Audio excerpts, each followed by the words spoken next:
Welcome to the Slop Farm. Enjoy the video.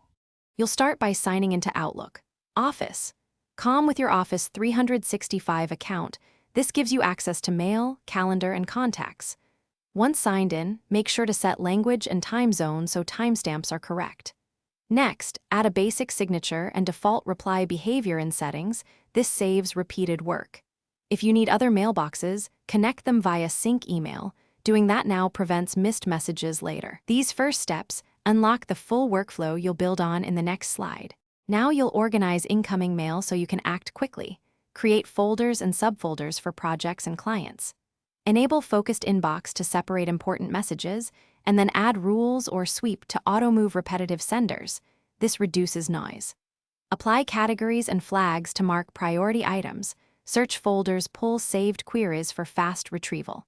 Once your structure is in place, use the search bar with filters to find messages instantly, which saves time and keeps your day predictable. Finish by mastering calendar and sending features that keep you on schedule. Create events, add reminders, and use the scheduling assistant to avoid conflicts. When sending, try delay delivery for timed delivery and templates for repetitive emails so you save minutes every day. If something goes wrong, like sync issues, first verify account status and credentials, then clear the browser cache or re-add the account. This fixes most problems. Finally, test by sending a quick message and creating a small event to confirm everything. Thanks for watching. Consider subscribing if we helped you today.